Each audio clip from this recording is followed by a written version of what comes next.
वस्तु अनंत पर स्थित होता है, तब क्या करेंगे?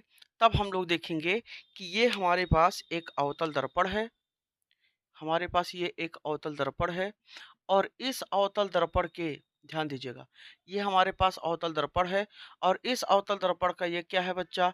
ध्रुव है। ये क्या है? फोकस है। और ये क्या है? वक्रता केंद्र है। और ये बच्चा क्या ले लेते हैं? इनफाइनाइट अनंत। यहाँ पर हमने क्या कर दिया? अनंत पर हमने एक वस्तु रख दिया। हमारे पास क्या है? ए बी है। क्या है? A B. अनंत पर हमारे पास एक वस्तु है, तो यहाँ पर हमने रख दिया ए बी एक वस्तु। और अब जब इसके द्वारा प्रतिबिंब बच्चा बनेगा, तो हमारे पास क्या होगा कि यही जो 3 नियम हम लोगों ने देखा, यही 3 नियम का पालन करेगा और इसी 3 नियम के आधार पे बच्चा क्या होगा? प्रतिबिंब बनेगा। ठीक है ना बच्चा? आइए देखते हैं। तो यहाँ से ये प्रकाश की किरण गई, ध्यान दीजिएगा, ये प्रकाश की किरण ये गई यहाँ से, ये आपतित किरण, ये यहाँ से गया, ये आपतित किरण। ठीक है ना?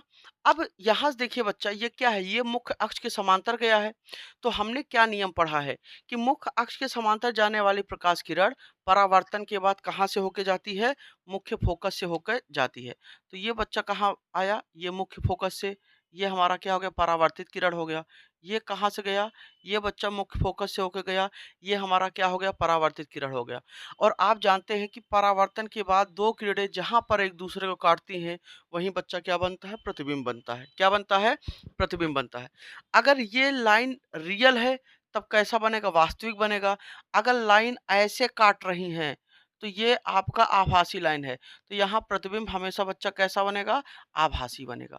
लेकिन अगर बच्चा ऐसे लाइनें काट रही हैं, ऐसी रेखाएँ काट रही हैं, तो प्रतिबिंब हमेशा वास्तविक बनेगा बच्चा, रियल इमेज बनेगा, रियल इमेज। और यहाँ बच्चा क्या बनेगा? वर्चुअल इमेज बनेगा। समझ में आया कि नहीं बेटा?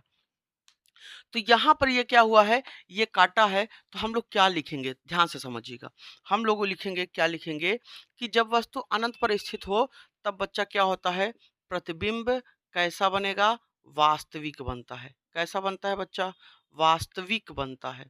वास्तविक उल्टा वस्तु से वस्तु से बहुत छोटा, बहुत छोटा। वास्तविक उल्टा वस्तु से बहुत छोटा तथा मुख्य तथा मुख्य फोकस मुख्य फोकस कह सकते हैं या फोकस तल में प्राप्त होता, मुख्य फोकस तल में प्राप्त होता है, प्राप्त होता है। ठीक है ना? अब बात